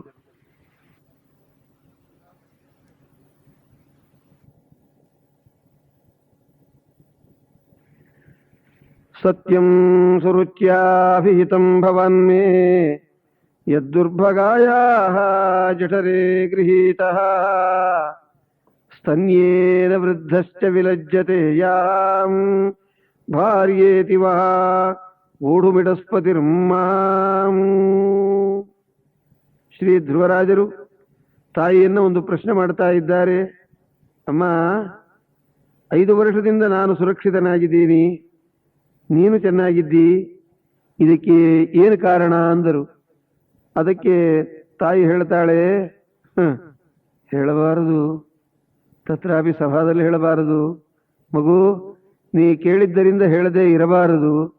ಈ ಧರ್ಮ ಸೂಕ್ಷ್ಮವನ್ನು ವಿಚಾರ ಮಾಡಿ ನಿನಗೆ ಅರ್ಥವಾಗುವಂತೆ, ಶ್ರೋತೃವರ್ಗ ಸರಿಯಾಗಿ ಬುದ್ಧಿವಂತಿಕೆಯಿಂದ ಅರ್ಥ ಮಾಡಿಕೊಳ್ಳುವಂತೆ ಒಂದು ಮಾತನ್ನು ಹೇಳ್ತೀನಿ ಕೇಳಪ್ಪ ಅಂದಳು. ಏನಮ್ಮ? ಏನಿಲ್ಲ, ಒಂದು ದಿವಸಕ್ಕೆ 88,000 ಮಂದಿ ಬ್ರಾಹ್ಮಣರಿಗೆ ಬಂಗಾರದ ಬಾಳೆ ಎಲೆಯೊಳಗೆ ಅನ್ನದಾನ ಮಾಡತಕ್ಕ ನಿಮ್ಮಪ್ಪ ನನಗೆ ನಿನಗೆ ಒಂದು ಅರ್ಧಪಾವು ಅಕ್ಕಿಯನ್ನೂ ಅರಮನೆಯಿಂದ ಕಳಿಸ್ತಾ ಇರಲಿಲ್ಲ, ಅರ್ಧಪಾವು ಹಾಲನ್ನೂ ಕಳಿಸ್ತಾ ಇರಲಿಲ್ಲ. ಇದನ್ನ ನೋಡಿದ ನಮ್ಮ ಸ್ವಾಮಿ ಶ್ರೀಕೃಷ್ಣ ಕಣ್ಣಿನಲ್ಲಿ ನೀರು ಬಂತು ದೇವರಿಗೆ. ಅನನ್ಯಚೇತಾಃ ಸತತಂ ಯೋ ಮಾಂ ಸ್ಮರತಿ ನಿತ್ಯಶಃ ತಸ್ಯಾಹಂ ಸುಲಭ ಪಾರ್ಥ ನಿತ್ಯಯುಕ್ತಸ್ಯ ಯೋಗಿನಃ ಅಂತ ನಾನು ದೇವರನ್ನ ಚಿಂತನೆ ಮಾಡ್ತಾ ಇದ್ದೆ. ಯಾವ ದೇವರನ್ನ? ಗುರುವಾಯೂರಪ್ಪನನ್ನ. ನೀಲಾಭಂ ಕುಂಚಿತಾಗ್ರಂ ಘನಮಮಲತರಂ ನೀಲಾಭಂ ಕುಂಚಿತಾಗ್ರಂ ಘನಮಮಲತರಂ ಸಂಯತಂ ಚಾರುಭಂಜಾ ರತ್ನೋತ್ತಂಸಾಭಿರಾಮಂ ವಲಯಿತಮುದಯಚ್ಚಂದ್ರಕೈಃ ಪಿಂಚಜಾಲೈಃ ಮಂದಾರ ಶೃಂಗ್ನಿವೇತಂ ಮಂದಾರ ಶೃಂಗ್ನಿವೇತಂ ತವ ಪೃಥುಕಬರೀಭಾರಂ ಆಲೋಕಯೇಹಂ ಸ್ನಿಗ್ಧ ಶ್ವೇತೋರ್ಧ್ವಪುಂಡ್ರಾಂ ಅಪಿ ಚ ಸುಲಲಿತಾಂ ಫಾಲ ಫಾಲೇಂದುವೀಥೀಂ. ಶ್ರೀಕೃಷ್ಣನನ್ನು ಪ್ರಾರ್ಥನೆ ಮಾಡಿ ನಾರಾಯಣೀಯದಲ್ಲಿ ಹೇಳ್ತಾ ಇದ್ದಾರೆ. ಉತ್ತಾನಪಾದ ನೃಪತೆ ಮನುನಂದನಸ್ಯ ಜಾಯಾ ಬಭೂವ ಸುರುಚಿಃ ನಿತರಾಮಭೀಷ್ಟ ಅನ್ಯಾ ಸುನೀತಿರಿತಿ ಭರ್ತುರನಾದೃತಾಸ ತ್ವಮೇವ ನಿತ್ಯಮಗತಿಃ ಶರಣಂಗತಾಭೂತ್. ತಾಯಿ ತಂದೆಗಳು ಯಾವ ದೇವರನ್ನ ಭಜನೆ ಮಾಡುತ್ತಾರೋ ಆ ಸ್ವಾಮಿಯ ಅನುಗ್ರಹ ವಿಶೇಷದಿಂದ ಮಕ್ಕಳು ವಂಶದವರೆಲ್ಲ ಸುಖವಾಗಿರ್ತಾರಪ್ಪ. ನೋಡು ಧ್ರುವ, ಬಾ ಮುದ್ದಾಡ್ತೀನಿ ಬಾಪ್ಪ, ಎಷ್ಟು ಸುಂದರವಾಗಿದ್ಯೋ ನೀನು. ಅವರೇ ಶ್ರೀಪಾದರಾಜರು, ಜ್ಞಾಪಕ ಇರಲಿ. ಶ್ರೀಪಾದರಾಜರ ಮಹಿಮೆ ಸಾಲದೆ, ಇಷ್ಟು ಮಹಿಮೆ ಸಾಲದೆ ಅಂತ ವ್ಯಾಸರಾಜ ಗುರು ಸಾರ್ವಭೌಮರವರಿಗೆ ಗುರುಗಳಾಗಿದ್ದಾರೆ ಶ್ರೀಪಾದರಾಜರು. ಅವರ ಸ್ಮರಣ ಮಾಡಿದರೆ ಮೃಷ್ಟಾನ್ನ ಭೋಜನ ಮಾಡಿಸ್ತಾರೆ, ಇಹಲೋಕ ಪರಲೋಕದಲ್ಲಿ ಸುಖವನ್ನು ಕೊಡುತ್ತಾರೆ. ಶ್ರೀನಿವಾಸನ ಪರಮಾನುಗ್ರಹಕ್ಕೆ ಪಾತ್ರರಾದವರು. ದೇವರು ಕೂಡ ಪ್ರತ್ಯಕ್ಷವಾಗಿ ಮಾತನಾಡಿದ ಮಹಾಮಹಿಮರು ಶ್ರೀಪಾದರಾಜರು. ಸುಖ ಪ್ರಾರಬ್ಧದಿಂದ ಸಜ್ಜನರನ್ನ ಸಂತೋಷಪಡಿಸಿ ತಾವು ಸಂತೋಷಪಟ್ಟು ಶ್ರೀರಂಗವಿಠಲನಿಗೆ ಸರ್ವವನ್ನು ಸಮರ್ಪಣ ಮಾಡಿದ ಮಹನೀಯರು ಶ್ರೀಪಾದರಾಜರು. ಈ ಮಹಾನುಭಾವರ ಪೂರ್ವಾವತಾರವೇ ಧ್ರುವಕುಮಾರ. ಆ ಧ್ರುವರಾಜರಿಗೆ ಸುನೀತಿ ದೇವಿ ಹೇಳ್ತಾ ಇದ್ದಾಳೆ, ನಿಮ್ಮಪ್ಪ ಯಾವಾಗ ನನ್ನನ್ನು ಉದಾಸೀನ ಮಾಡಿದರೋ ಜಗತ್ಪ್ರಭುವಾದ ನಮ್ಮಪ್ಪ ಇದ್ದಾನಲ್ಲ, ಯಾರು? ಪಿತಾಹಮಸ್ಯ ಜಗತಃ ಮಾತಾ ಧಾತಾ ಪಿತಾಮಹ. ಆ ಸ್ವಾಮಿ ದಯಾ ವಿಶೇಷದಿಂದ, ಧ್ರುವ ಕೇಳು, ಇದೇ ರಹಸ್ಯ. ನಾನು ನೀನು ಪುಷ್ಟಳಾಗಿರೋದಕ್ಕೆ ಕಾರಣ ಅಮೃತವನ್ನ ನನ್ನ ದೇಹದಲ್ಲಿ ಅಭಿಷೇಕ ಮಾಡಿದ. ಅರ್ಥವಾಯಿತೆ ಮಗು? ಇಲ್ಲ, ನಿಂಗಾಗೋದಿಲ್ಲ ಈ ಅರ್ಥ. ಅಮೃತವನ್ನ ನನ್ನ ದೇಹದಲ್ಲಿ ಹಾಲನ್ನ ಕೊಟ್ಟ ಸ್ವಾಮಿ. ನನ್ನ ದೇಹದಲ್ಲಿ ದೇವರ ಕೃಪಾ ಕಟಾಕ್ಷದಿಂದ ಬಂದ ಅಮೃತದಿಂದ ನೀನು ಪುಷ್ಟನಾಗಿದ್ದೀಯೋ ಅಂದರೆ ತಾಯಿ ಹಾಲೇ ನಿನಗೆ ರಕ್ಷಕವಾಯಿತು ಹೊರತಾಗಿ ನಿಮ್ಮಪ್ಪ ಏನು ಅರ್ಧಪಾವ ಹಾಲನ್ನೂ ಕಳುಹಿಸಲಿಲ್ಲ. ಆಗಲಿ ಸ್ವಾಮಿ ಚಿತ್ತ ಅಂದವರಾಗಿ ನಾನೇನು ಮಾಡ್ತಾ ಇದ್ದೆ? ಸುಖವಾಗಲಿ ಬಲು ದುಃಖವಾಗಲಿ ಸಖ ನೀನಾಗಿರೋ ಪಾಂಡುರಂಗ. ಕ್ಲೇಶಾನಂದಗಳು ಈಶಾಧೀನ, ಸುಖ ದುಃಖೇ ಸಮೇ ಕೃತ್ವಾ ಲಾಭಾಲಾಭೌ ಜಯ ಜಯವು ಅಂದಂತೆ ಎಲ್ಲವನ್ನ ಭಗವಂತನಿಗೆ ಅರ್ಪಣೆ ಮಾಡಿಬಿಟ್ಟೆ. ಆ ಸ್ವಾಮಿ ದಯಮಾಡಿ ನನ್ನ ದೇಹದಲ್ಲಿ ತುಂಬ ಅಮೃತವನ್ನ ಕೊಟ್ಟ. ಆ ಅಮೃತದಿಂದ ನೀನು ಬೆಳೆದಿದ್ಯೋ ಸ್ತನ್ಯೇನ ವೃದ್ಧಶ್ಚ.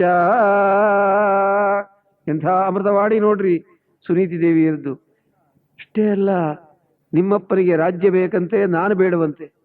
ಸುನೀತಿ ಪತಿ ಅಂದ್ರೆ ಅವಮಾನವಂತಪ್ಪ ಅವರಿಗೆ. ಆದ್ದರಿಂದ ನೀನು ಈಗ ಏನು ಯೋಚನೆ ಮಾಡಬೇಡ. ನಿನ್ನೆ ಹೇಳಿದಂತೆ ಜನನೀ ಜನಕಾತ್ಮಜಮಿಕ್ಕಾದವರು ದೇಹ ಬಾಂಧವರು ಅನುಕೂಲ ಇದ್ದಾಗ ಅತಿಹಿತರವರು ಅಂತ ನಿನ್ನೆ ಹೇಳ್ತಲ್ಲ ನಿನಗೆ ತೃತೀಯ ಸ್ಕಂಧ ಭಾಗವತದಲ್ಲಿ ಕಪಿಲ ತತ್ವದ ಪ್ರಕರಣದಲ್ಲಿ ಯಾರು ತಂದೆ, ಯಾರು ತಾಯಿ, ಯಾರು ಬಂಧು, ಯಾರು ಬಳಗ, ಆ ಪರಮಾತ್ಮನ ಮಹಿಮಾತಿಶಯವನ್ನ ವಿಚಾರ ಮಾಡಿದಾಗ ಸಕಲ ಜೀವರಾಶಿಗಳಿಗೆ ನಿಯಾಮಕನಾದ ಪರಮಾತ್ಮನನ್ನ ಹೃದಯ ಮಂಟಪದಲ್ಲಿ ಚಿಂತನೆ ಮಾಡಿ ಸರ್ವ ರೀತಿಯಿಂದ ಧನ್ಯರಾಗಬೇಕಪ್ಪ. ಅದಕ್ಕಾಗಿ ಅಪ್ರಾಕೃತತ್ವಾದಿ ಗುಣಗಳಿಂದ ಯುಕ್ತನಾದ ನಮ್ಮ ಸ್ವಾಮಿಯನ್ನ ಸಕಲ ಜೀವರಾಶಿಗಳಿಗೂ ನಿಯಾಮಕ ಸ್ವಾಮಿ ಅನ್ನೋ ವಿಷಯವನ್ನ ಸೂಕ್ಷ್ಮವಾಗಿ ವಿಚಾರ ಮಾಡಬೇಕು ಧ್ರುವ. ಇದೇ ಮುಖ್ಯವಾದ ವಿಷಯ. ತಪಸ್ಸಿಗೆ ಪ್ರಯಾಣ ಮಾಡು, ತಪೋನುಷ್ಠಾನ ಮಾಡಿ ಭಗವದನುಗ್ರಹಕ್ಕೆ ನೀನು ಪಾತ್ರನಾಗಬೇಕು ಎಂಬುದಾಗಿ ತಾಯಿ ತಮೇವ ವತ್ಸಾಶ್ರಯ ವತ್ಸಲಂ ಮುಮುಕ್ಷುಭಿ ಮೃಗ್ಯ ಪದಾಬ್ಜ ಪದ್ಧತಿಂ ಅನನ್ಯ ಭಾವೇ ನಿಜ ಧರ್ಮ ಭಾವಿತೆ ಮನಸಿ ಅವಸ್ಥಾಪ್ಯ ಭಜಸ್ವ ಪೂರುಷಂ ನಾನ್ಯಂತತಃ ಪದ್ಮಪಲಾಶಲೋಚನಾತ್ ದುಃಖಚ್ಛಿದಂತೆ ಮೃಗಯಾಮಿ ಕಂಚನ. ನಿನ್ನ ದುಃಖವನ್ನು ಪರಿಹಾರ ಮಾಡತಕ್ಕವರು ಮತ್ತೊಬ್ಬರು ಯಾರೂ ಇಲ್ಲ, ಸ್ವಾಮಿಯನ್ನೇ ಆಶ್ರಯ ಮಾಡು ಅಂದವರಾಗಿ ಕಾಡಿಗೆ ಕಳಿಸ್ತಾ ಇದ್ದಾರೆ. ಅಮ್ಮ, ಕಾಡಿನಲ್ಲಿ ಏನಾದರೂ ದುಃಖವಾದರೆ ಏನು ಮಾಡಲಿ ಎಂದರು. ಕ್ರೀಡಂತಂ ಪಾತು ಗೋವಿಂದ ಶಯಾನಂ ಪಾತು ಮಾಧವ ವ್ರಜಂತಮವ್ಯಾದ್ವೈಕುಂಠ ಆಸೀನಂ ತ್ವಾಂ ಶ್ರಿಯಃ ಪತಿ ಭುಂಜಾರಂ ಯಜ್ಞಭುಕ್ ಪಾತು ಸರ್ವಗ್ರಹ ಭಯಂಕರ ಕೂಟರಾ ರೇವತಿ ಜ್ಯೇಷ್ಠ ಪೂತನಾ ಮಾತೃಕಾದಯ ಸ್ವಪ್ರದೃಷ್ಟಾ ಮಹೋತ್ಪಾತಾ ಬೃಹದ್ಬಾಲಗ್ರಹಶ್ಚಯೇ ಸರ್ವೇ ನಶ್ಯಂತು ತೇ ವಿಷ್ಣೋ ನಾಮಗ್ರಹಣ ಭೀರವಃ. ದೇವರು ನಿನ್ನನ್ನು ರಕ್ಷಣೆ ಮಾಡಲಿ. ಸರ್ವ ರೀತಿಯಿಂದ ನೀನು ತಪಸ್ಸಿಗೆ ಪ್ರಯಾಣ ಮಾಡುವಂದಾಗ ದೇವಋಷಿಗಳಾದ ನಾರದರು ಎದುರಿಗೆ ಬಂದಿದ್ದಾರೆ. ಉಪದೇಶವನ್ನು ಮಾಡಬೇಕು ಅಂತ ಪ್ರಾರ್ಥಿಸಿದರು. ಆಗ ತರುಣಂ ರಮಣೀಯಂಗಂ ಅರುಣಾಬ್ಜೇ ಕ್ಷಣಾಧರಂ ಪ್ರಣತಾಶ್ರೇಣಂ ಕೃಷ್ಣಂ ಶರಣ್ಯಂ ಕರುಣಾರ್ಣವಂ ಶ್ರೀವತ್ಸಾಂಗಂ ಘನಶ್ಯಾಮಂ ಪೀತಕೌಶೇಯವಾಸಸಂ. ದೇವರನ್ನ ಹೃದಯದಲ್ಲಿ ಚಿಂತನೆ ಮಾಡೋ ಧ್ರುವ. ನಿನಗೆ ದೇವರು ಅನುಗ್ರಹ ಮಾಡುತ್ತಾರಪ್ಪ. ಓಂ ನಮೋ ಭಗವತೆ ವಾಸುದೇವಾಯ ದ್ವಾದಶಾಕ್ಷರ ಮಂತ್ರವನ್ನು ಉಪದೇಶ ಮಾಡಿ ಮಹಾನುಭಾವರನ್ನ ಕಳುಹಿಸಿಕೊಟ್ಟಿದ್ದಾರೆ. ಧ್ರುವರಾಜರು ಅರಣ್ಯಕ್ಕೆ ಬಂದು ದಿವ್ಯವಾಗಿರತಕ್ಕ ಯಮುನಾ ತೀರದಲ್ಲಿ ತಪಸ್ಸನ್ನ ಮಾಡೋದಕ್ಕೆ ಪ್ರಾರಂಭ ಮಾಡಿದರು. ಮೊದಲನೇ ತಿಂಗಳಿನಲ್ಲಿ 3 ದಿವಸಕ್ಕೆ ಒಂದಾವರ್ತಿ ಆಹಾರ, 2ನೇ ತಿಂಗಳಿನಲ್ಲಿ 6 ದಿವಸಕ್ಕೆ ಒಂದಾವರ್ತಿ, 3ನೇ ತಿಂಗಳಿನಲ್ಲಿ 9 ದಿವಸಕ್ಕೆ ಒಂದಾವರ್ತಿ, 4ನೇ ತಿಂಗಳಿನಲ್ಲಿ 12 ದಿವಸಕ್ಕೆ ಒಂದಾವರ್ತಿ ಆಹಾರ, 5ನೇ ತಿಂಗಳಿನಲ್ಲಿ ಶುದ್ಧವಾದ ಉಪವಾಸವನ್ನು ಮಾಡ್ತಾ ಇದ್ದಾರೆ. ಹೃದಯದಲ್ಲಿ ದೇವರನ್ನು ಚಿಂತನೆ ಮಾಡ್ತಾ ಇದ್ದಾರೆ. ಸ್ವಾಮಿ ಕಾಣ್ತಾ ಇದ್ದಾನೆ ಹೃದಯದಲ್ಲಿ. ನೋಡಿ ಆನಂದ ಪಡುವಾಗ ಅವರ ರೂಪ ಹೇಗಿತ್ತು, ಪರಮಾತ್ಮನ ರೂಪ. ಅಥ ಹತಮಾವಿಷ್ಕೃತ ಭುಜಯುಗಳದ್ವಯಂ ಹಿರಣ್ಮಯಂ ಪುರುಷ ವಿಶೇಷಂ ಕಪಿಶ ಕೌಶೇಯಾಂಬರಧರಂ ಪುರಸಿ ವಿರಸ ಶ್ರೀವತ್ಸಲ ಲಾಭಂ ದರವರವನರುಹ ವನಮಾಲಾ ಸ್ಫೂರ್ಜಾಮೃತ ಮಣಿಗಣ ಪ್ರವರಾದಿಭಿರುಪಲಕ್ಷಿತಂ ಸ್ಫುಟಕಿರಣ ಪ್ರವರ ಮಣಿಮಯ ಮುಕುಟ ಕಿರೀಟ ಕುಂಡಲ ಕಟಕ ಕಟಿಸೂತ್ರಹಾರ ಕೇಯೂರ ನುಪುರಾದಿ ಅಂಗಭೂಷಣ ವಿಭೂಷಿತಂ. ಇಂಥ ದಿವ್ಯವಾದ ರೂಪವನ್ನು ನೋಡುತ್ತಾ ಇದ್ದಾರೆ. ದೇವತೆಗಳೆಲ್ಲ ಸ್ವಾಮಿಯಲ್ಲಿ ಪ್ರಾರ್ಥನೆ ಮಾಡಿದರು.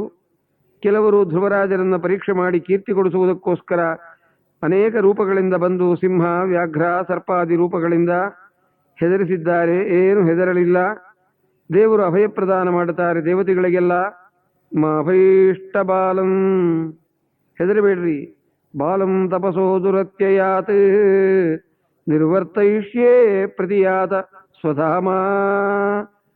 ಅವನನ್ನ ತಿರುಗಿಸಿ ಬಿಡ್ತೀನಿ ಮನೆ ಕಡೆಗೆ, ನೀವೆಲ್ಲರೂ ಹೊರಡ್ರಿ ಅಂದವನಾಗಿ ಸ್ವಾಮಿ ಅಭಯ ಪ್ರದಾನ ಮಾಡಿ ಭೃತ್ಯ ದಿದೃಕ್ಷಯ ಆಗತಃ. ಭೃತ್ಯರನ್ನ ನೋಡಬೇಕು ಅಂತ ನಮ್ಮ ಸ್ವಾಮಿ ದಯಮಾಡಿಸಿಬಿಟ್ಟ. ಎಲ್ಲಿಂದ ಬಂದ? ವೈಕುಂಠದಿಂದ. ನೋಡ್ರಿ ಭಕ್ತವಾತ್ಸಲ್ಯ ಆಗಿದೆ. ಸ್ವಾಮಿ ಬಂದ ಕೂಡಲೇ ಬಾಹ್ಯ ಜ್ಞಾನವಿಲ್ಲ. ಧ್ರುವರಾಜರು ಕಣ್ಣು ಮುಚ್ಚಿಕೊಂಡಿದ್ದಾರೆ. ಬಲಮುರಿ ಶಂಖವನ್ನ ಶ್ರೀ ಧ್ರುವರಾಜರ ಕಪೋಲದಲ್ಲಿ ಸ್ವಾಮಿ ಹಾಗೆ ಒತ್ತಿದ್ದಾನೆ. ದಿವ್ಯವಾದ ಜ್ಞಾನೋದಯವಾಯಿತು.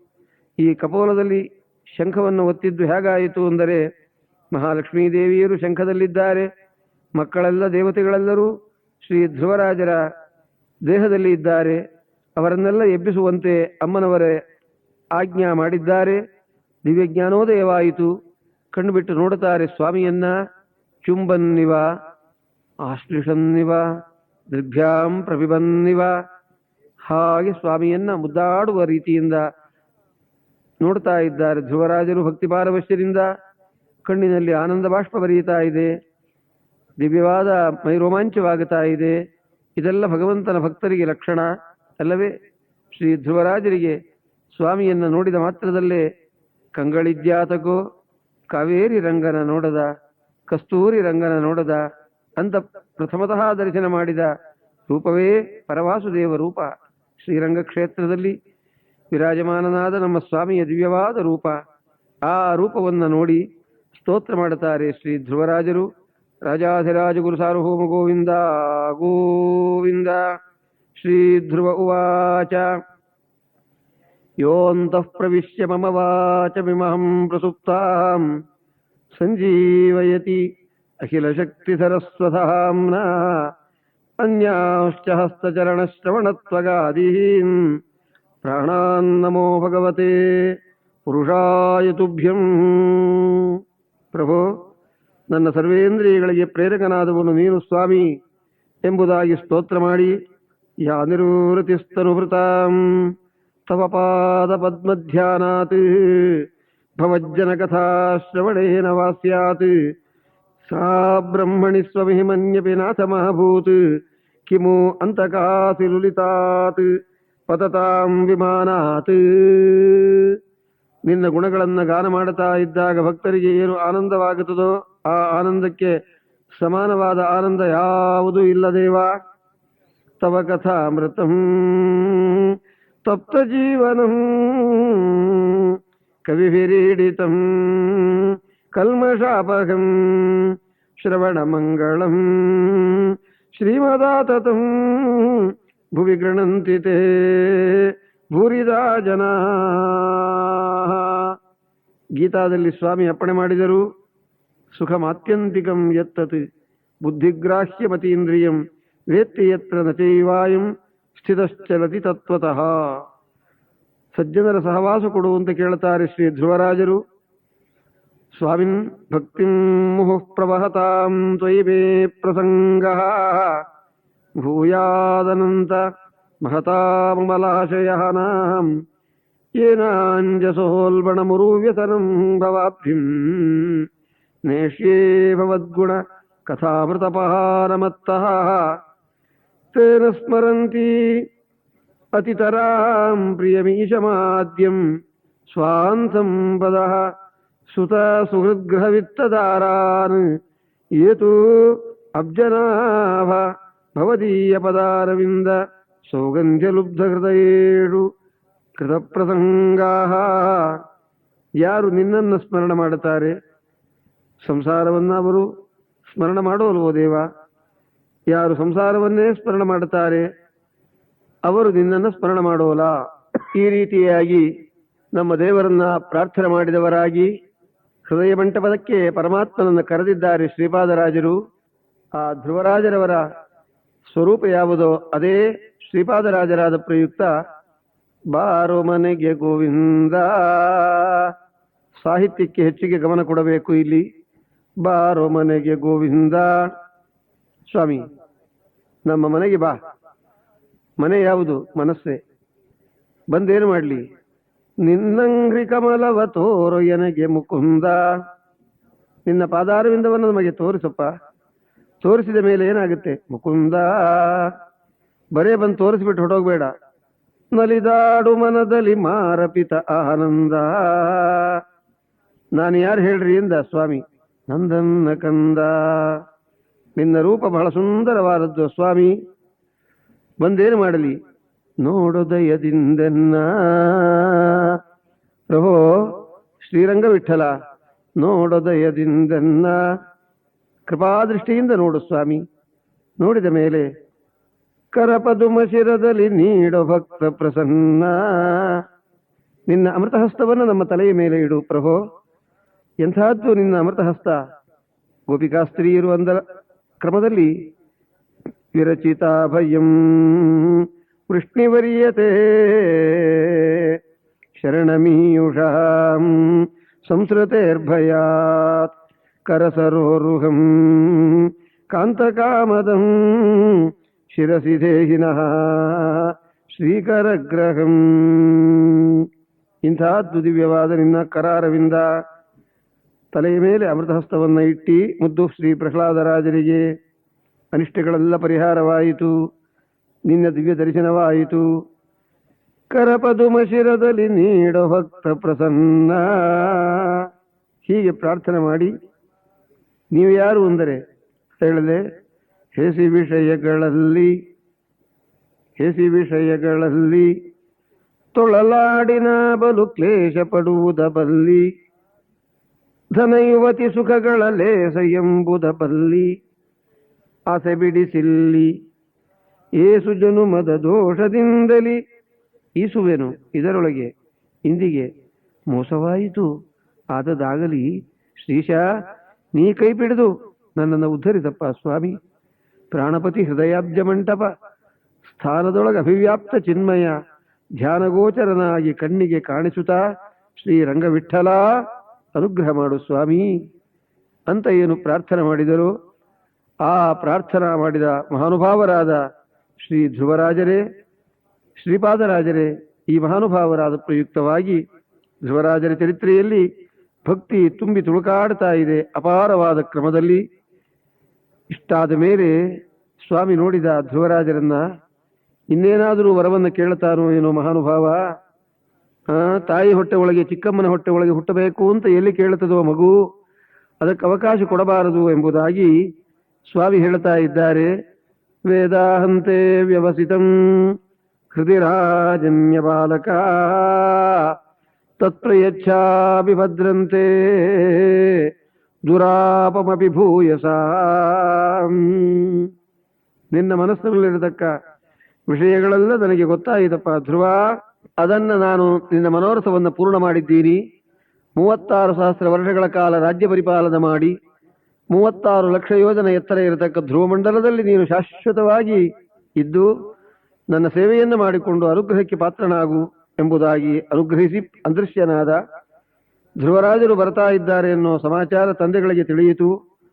ಆ ಕ್ಷಣದಲ್ಲಿ ಉತ್ತಾನಪಾದರಾಜರನ್ನುತ್ತಾರೆ, ಸುರುಚೇ ಮಗು ಬರ್ತಾ ಇದೆಯಂತೆ, ನೋಡೋಣ ನಡಿ ಎಂದರು. ಸುರುಚಿ ಅಂತಾಳೆ, ನನ್ನ ಮಗನಲ್ಲ ಸ್ವಾಮಿ, ಸುನೀತಿಯ ಮಗ, ಆ ಸುನೀತಿಯನ್ನು ಕರೆದುಕೊಂಡು ಹೋಗೋಣ ಅಂದಳು. ಬಂಗಾರದ ಪಲ್ಲಕ್ಕಿಯನ್ನು ಸುನೀತಿ ಹತ್ರ ತಂದಿದ್ದಾರೆ. ಸುನೀತೇ ಅಂದರು ಉತ್ತಾನಪಾದರಾಜರು. ಯಜಮಾನರು ಕೂಗುತ್ತಾರೆ ಅಂತ ಸಂತೋಷವಲ್ಲ ಆಕೆಗೆ. ನನ್ನ ಮಗನಿಗೆ ಪರಮಾತ್ಮನ ಅನುಗ್ರಹವಾಯಿತು ಅಂತ ತೋರುತ್ತೆ. ಅದಕ್ಕಾಗಿ ವಿಮುಖರಾದವರು ಸುಮುಖರಾಗಿದ್ದಾರಲ್ಲ. ಒಂದು ದೇವರ ನಾಮದಲ್ಲಿ ಹೇಳುತ್ತಾರೆ ಅಪರೋಕ್ಷ ಜ್ಞಾನಿಗಳು, ಸತತಾಚ್ಯುತ ಮೂರ್ತಿನಿ ಒಲಿಯಲು ಪ್ರತಿಕೂಲರೇ ಅತಿಹಿತರಾಗುವರೋ, ನೀ ಮುನಿಯಲು ಅತಿಹಿತರೇ ಪ್ರತಿಕೂಲರಾಗುವರೋ ಸ್ವಾಮಿ. ಹೀಗರ್ಥ ಮಾಡಿಕೊಳ್ಳಬೇಕು. ಇದು ರಸ, ಭಾಗವತದ ರಸ ಈ ರೀತಿಯಾಗಿದೆ. ತಕ್ಷಣದಲ್ಲೇ ಧ್ರುವರಾಜರು ಬಂದು ನಮಸ್ಕಾರ ಮಾಡಿದರು ತಾಯಿಗೆ.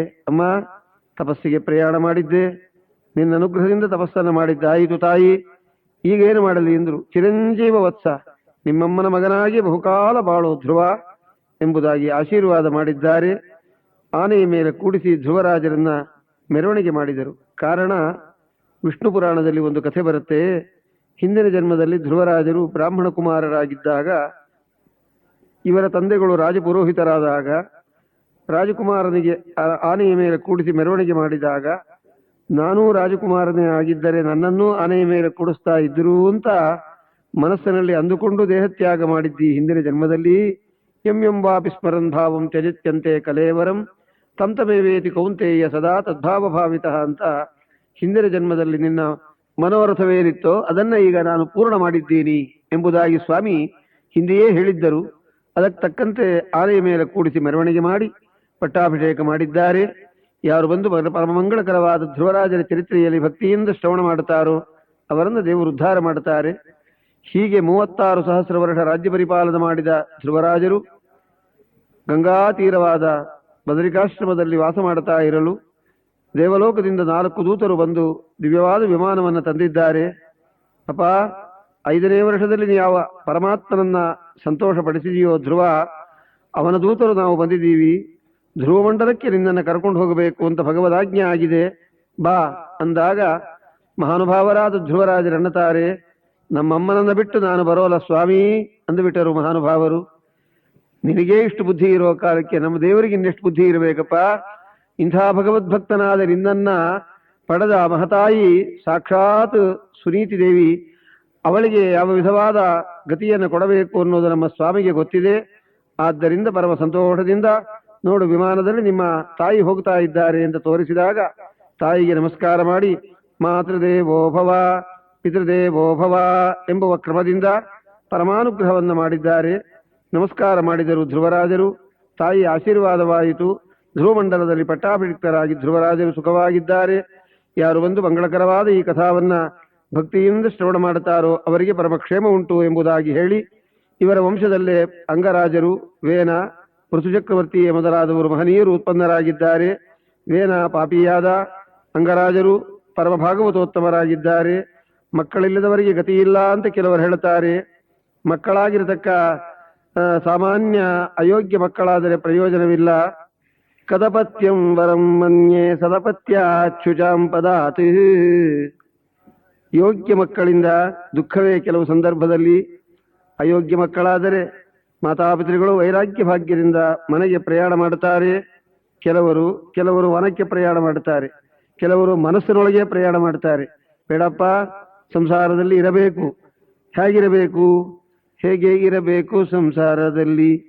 ಹೇಗೆ ಬರದಿತ್ತೋ ಪ್ರಾಚೀನದಲ್ಲಿ, ಪಕ್ಷಿ ಅಂಗಳದಲ್ಲಿ ಕೂತಂತೆ ಆ ಕ್ಷಣವೇ ಹಾರಿ ಹೋದಂತೆ, ಮಕ್ಕಳಾಡಿ ಮನೆ ಮಾಡಿದಂತೆ ಆಟ ಸಾಕು ಎಂದು ಅಳಸಿಪೋದಂತೆ, ಬ್ರಹ್ಮಣ್ಯಾಧಾಯ ಕರ್ಮಾಣಿ ಸಂಗಂ ತ್ಯಕ್ತ್ವಾ ಕರೋತಿ ಯಃ ಲಿಪ್ಯತೇನ ಸ ಪಾಪೇನ ಪದ್ಮಪತ್ರಮಿವಾಂಬಸ.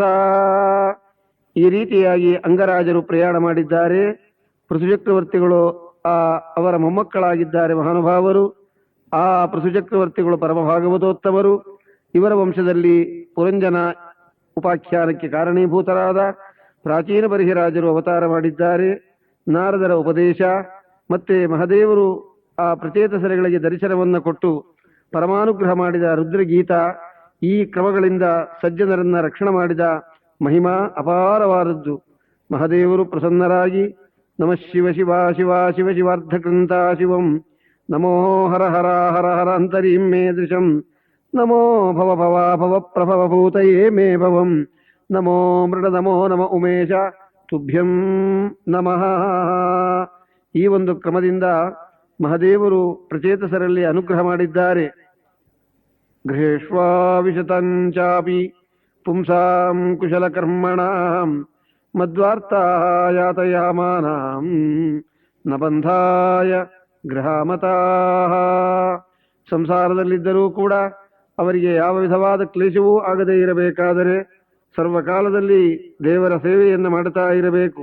ಯತ್ಕರೋಷಿ ಯದಶ್ನಾಸಿ ಯಜ್ಜುಹೋಷಿ ದದಾಸಿ ಯತ್ ಯತ್ತಪಸ್ಯಸಿ ಕೌಂತೆಯ ತತ್ಕುರುಷ್ವ ಮದರ್ಪಣಂ. ಹೀಗೆ ದೇವರಲ್ಲಿ ಅರ್ಪಣೆ ಮಾಡಿದವರಿಗೆ ಸಂಸಾರ ದುಃಖಜನಕವಲ್ಲ ಎಂಬುದಾಗಿ ಪ್ರಚೇತಸರ ಉಪಾಖ್ಯಾನ. ಶರೀರದಲ್ಲಿರತಕ್ಕ 36,000 ನಾಡಿಗಳ ಅಂತರ್ಯಾಮಿಯಾದ ಭಗವದ್ರೂಪದ ವಿಷಯ, ಇಂದ್ರಿಯಗಳ ವಿಷಯ, ಮನಸ್ಸಿನ ವಿಷಯವನ್ನೆಲ್ಲ ಪುರಂಜನೋಪಾಖ್ಯಾನದಲ್ಲಿ ವಿಸ್ತಾರವಾಗಿ ಉಪದೇಶ ಮಾಡಿದ ಮೇಲೆ ಪರಮಮಂಗಳಮೂರ್ತಿಗಳಾದ ಮೈತ್ರೇಯರ ಉಪದೇಶವನ್ನು ಕೇಳಿದ ವಿದುರರು, ಸ್ವಾಮಿ ಇನ್ನು ನಾನು ಹೋಗಿ ಬರ್ತೀನಿ, ಅನುಗ್ರಹ ಮಾಡಬೇಕು. ಧರ್ಮರಾಜರು ಪಟ್ಟಾಭಿಷಿಕ್ತರಾಗಿ ರಾಜ್ಯ ಪರಿಪಾಲನೆ ಮಾಡ್ತಾ ಇದ್ದಾರೆ ಅಂದಾಗ ಪರಮಮಂಗಳಕರವಾದ ತೃತೀಯ ಚತುರ್ಥ ಸ್ಕಂಧದ ಉಪದೇಶವನ್ನ ಹರಿದ್ವಾರದಲ್ಲಿ ಅಂದರೆ ಇವತ್ತೇನು ನಮಗೆ ಶ್ರೀ ಗಂಗಾದೇವಿಯರು ಪ್ರವಹಿಸ್ತಾ ಇದ್ದಾರೆ ಅಂಥ ದ್ವಾರಿಜ್ಯು ನದ್ಯಾ ಋಷಭಕುರುಣಾಂ ಮೈತ್ರೇಯಮಾಸೀನ ಮಗಾಧ ಬೋಧಂ ಕ್ಷತ್ತಾಭಿತೃತ್ಯಾಚ್ಯುತ ಭಾವಶುದ್ಧ ಪಪ್ರಚ್ಛ ಸೌಶೀಲ್ಯ ಗುಣಾತಿ ತೃಪ್ತಂ. ಈ ಒಂದು ಕ್ರಮದಿಂದ ಭಗವದನುಗ್ರಹಕ್ಕೆ ಪಾತ್ರರಾದ ಮಹಾನುಭಾವರು ತೃತೀಯ ಚತುರ್ಥ ಸ್ಕಂಧಗಳನ್ನು ಶ್ರವಣ ಮಾಡಿಸಿ ವಿದುರರನ್ನ ಕಳುಹಿಸಿಕೊಟ್ಟಿದ್ದಾರೆ.